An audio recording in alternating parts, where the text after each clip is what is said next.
Welcome to the Tough Decisions Network for Entrepreneurs.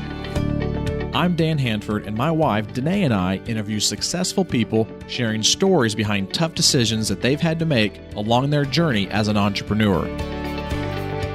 Before we get started, let's hear from one of our sponsors. Hello, this is J.V. Crum III, host of the Conscious Millionaire podcast, with a special announcement for business owners, entrepreneurs, and coaches. Do you want to create a big impact with your customers and turn it into big money? Then I created the High Performer Formula especially for you because it contains the exact steps you need to become a high performer.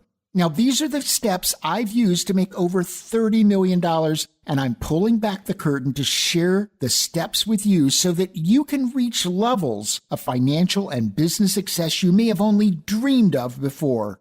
Get your hands on the High Performer Formula today. It's my gift to you, so go ahead and download your own copy now. Just go to consciousmillionaire.com/high performer. Again, go to consciousmillionaire.com/high performer. On the podcast with us today is Adam Adams with realbluespruce.com, where they focus on hard money lending, foreclosures, helping people out of foreclosures, multifamily investing, and then also a real estate brokerage firm as well. And he's been doing real estate since 2005. Adam, welcome to the podcast. Thank you very much. Hi, Adam. Thanks for being with us. I want to see if you can kind of just give us a brief idea of where your focus is right now as an entrepreneur. Absolutely. My main focus in my business is I'm a partner in 4 companies, which Dan already alluded to, and I mostly do business development. So I'm doing podcasts is the main thing, podcasts and meetup groups. I have very large meetup groups. Other than that, I'm just focused on getting ourselves in front of other people. And our biggest company right now is apartment investing. So we have 8 full-time staff for buying apartments. That makes sense. And I'm the main money raiser. So what I want you to do for us today, Adam, is walk us through a tough decision that maybe didn't have so good of an outcome. Like you made the decision, you knew it was a tough decision, and the decision you made didn't really have that good of an outcome. And then maybe discuss some of the lessons that you learned through that tough decision.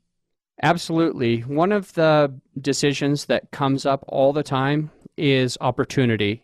And it goes both ways, but I find that Adam Adams is really good at saying yes to a lot of opportunities and putting a lot on my plate, which actually spreads me thin. So overall, I think one of the toughest decisions that I wanted to share with you today is that we always have opportunity come to us, especially for a real entrepreneur, somebody who actually sees the good in situations and understands that we personally would have the capability to capitalize on it. And I think that a lot of your listeners have that same thing where we are very good at it. We always see how can I make money from this or how can I help people with that. But what I found is if I say no to more things, I'll probably be more and more successful. And I found over some time, I've said yes to things and kind of gotten overwhelmed and had to do a few different ways of getting out of the situations. And it was never as easy to get out of a situation you started than it would have been in the beginning to just say, nope, that doesn't meet my criteria. So I have all sorts of examples. One of them was just that I decided to do fix and flips for a little while. And I found it to be a lot more time consuming. It didn't get me to my end result where I wanted to be. And so I found that after 9 fix and flips, I finally said, I'm cutting it completely out of my life, and it's allowed me to get a ton more passive income. Since that day, I think I've bought maybe 100 doors or so, and it's just a lot of passive income coming from that, and I don't have to work as hard. So being able to say no to opportunities that don't meet your end result would be what I wanted to share. Well, what is some things that you do right now that, obviously you've come to this position because you've made some decisions to say yes to some things, like you had mentioned that, you have multiple examples and you got into it and you're like, nah, this isn't really what I was wanting to do, or this really isn't fitting my end goal. What are some things that you do now to mitigate you from saying yes to things that you would normally in the past have said yes to, but now you look at it differently and you say no to it? What are some things that you do or tell yourself to be able to make those proper decisions about those opportunities that come? Well, for me, I don't know how helpful this is, but it came from just getting wiser. It came from making the mistakes in the first place. So on my end, the things that we're doing is setting up ground rules on what makes sense. What are the only things that we say yes to? So it's now that we are where we are, we've learned how to make systems to say things need to fit this mold. And when they do, we say yes. And when they don't, we say no. So that's helped a lot. And I think it's a hard balance, as entrepreneurs, because like you said, a true entrepreneur has that entrepreneurial spirit about them that wants to say yes to every opportunity that comes along. But we have to understand, where our strengths are and where we are as entrepreneurs. And like you said, where we want to go as an entrepreneur, and make sure you say no to things that don't fit that ultimate plan. Absolutely. I think a lot of people forget about their end vision, their master plan, where they were going to be in 10 years. I think a lot of people, we kind of forget that plan and we see something shiny now and it seems to make sense now, but you've got to ask yourself, does it get me to that 10-year picture or is it a distraction? And that helps you kind of learn to, slowly get those systems in place. Share with us a tough decision that you have made that has had a really good outcome, that you were just really glad that you made that decision, and some of the lessons you learned through that one. Absolutely. So I knew my end vision was to own thousands of units and to have a lot of passive income, help other people, spend time with my kids. I knew that that was the situation, and I was getting distracted by shiny objects like fix and flipping and not passive income necessarily. So one of the decisions that I made that was very, very difficult was to go kind of out on a limb and to cut all ties. I basically shut down one of my companies. I became a silent partner in two of my other companies, and I partnered with a few different people in this multifamily investing company. And, we paid education, we got an office, we did everything that we thought made sense to make that goal happen. And as we stand now, I'm so glad that we did that. Having an office changes everything from everybody working at home, but it costs more money. There's a lot of expenses that go into doing this, and it was very difficult to say, can I go all in, and be willing to basically put everything on the line regardless, without the fear of failure, I guess. Just say, we're going to do it. We're going to do it 100%, and we're going to start today. That was very, very tough, but it's been probably the best decision that I've ever done. And as you continue to grow this company, what are some things that you do to make sure that you continue to allow this kind of, really good decision to continue to be able to be fruitful? Every time we learn and grow, we're finding ways of partnering with people to make it easier to close on large apartments. That's one thing, is strategic partnerships. Another thing is keeping systems in place, as we talked about before. And we're actually raising our bar. So at the beginning, we said we would buy something 20 units and above, and then it was 50 units above for a long time.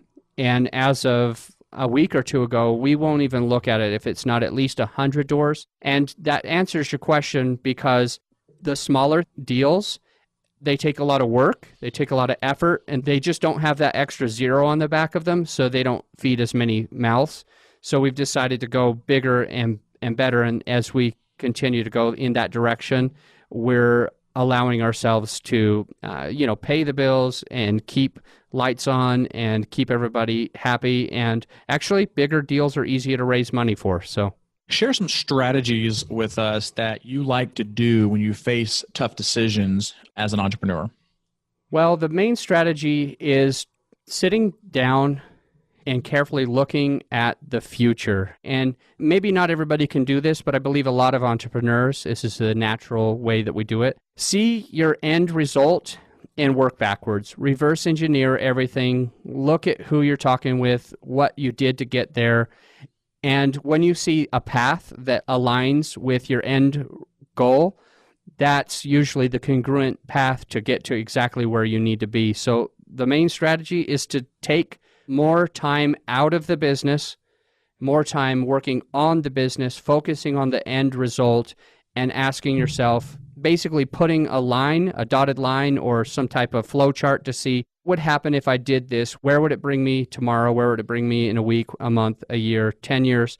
And that's basically how I think, and that's what has helped me to kind of get rid of some things, is spending more time on the business and less having to be a technician inside the business. That's exactly what I was going to say is it's one of those concepts that comes from, the E-Myth, that book by Michael Gerber. It talks about, not always being the technician, but also, being the person who's the business owner and not just taking time, but, consciously making time to work on the business and not always in the business. And I think as entrepreneurs, myself included, we were guilty of sometimes getting distracted by the day-to-day, putting out of fires that we neglect, being able to work on our businesses. And, we really need to just sit down and, so we don't forget it and just schedule it, schedule that time to be away and try to, focus on the business. Yeah, exactly. So I want to shift to the trifecta, which is our series of quick questions and answers from some things from you about, as an entrepreneur, some different favorite things that you have. So first thing is what's your most favorite technology that you use in business that has made your life so much easier?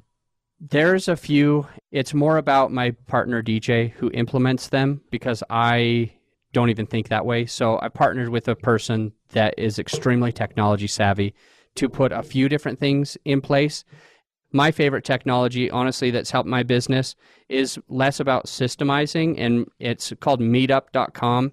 It's allowed me to meet with a lot of people face-to-face and build strong, valuable relationships. So meetup.com would be what I would say, honestly. So Adam, what's your favorite quote that's helped you in business?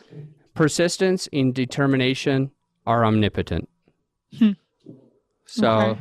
Say that one more time.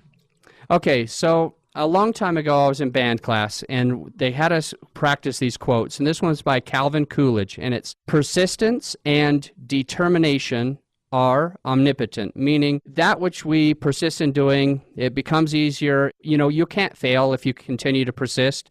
And determination is a very strong trait in me that I know that if I'm just persistent and determined, I will ultimately be omnipotent. Everything's achievable, in other words, if you're persistent and determined. I like that. What's a book that you've read that has affected the way you make decisions or helped you in the way that you run your businesses? My favorite book is Rich Dad, Poor Dad. That's the biggest one that's made an impact on me because it changes your focus on how you're going to be making money and how you're going to let money work for you. So right now, Adam, what is the next thing for you and that's on your vision board or your dream board? The next big thing for me is honestly to have that 10-year, 10,000 doors. It's easily achievable. We'll definitely get it. It's not like we'll fall short. We've made it approachable, but big enough. So 10 years to 10,000 doors. That's a big goal, but I like it. I love that big goal, and I know you can do it too. Well, Adam, I really appreciate the time you've been with us today. Appreciate all the insights that you have as an entrepreneur and your background. I look forward to having you on a future podcast as you continue to grow and reach your goals. How can the listeners reach out to you if they want to follow you or contact you? Great. They can go to realbluespruce.com, real like real estate, blue the color, and spruce the tree.com. That'll find all of my companies, our podcast, etc. And if they need to contact me directly, it's just adam@realbluespruce.com. Thank you again so much, Adam, for being with us. I wish you the very best, and hope you have a great rest of the day. Thank you so much. Bye. Thank you for listening to the Tough Decisions Network. Be sure to visit toughdecisions.net to gain access to show notes for this episode and to join our free weekly entrepreneur email where we will send you news about the latest technology for your business, inspiring quotes, and the latest books for entrepreneurs. That's toughdecisions.net.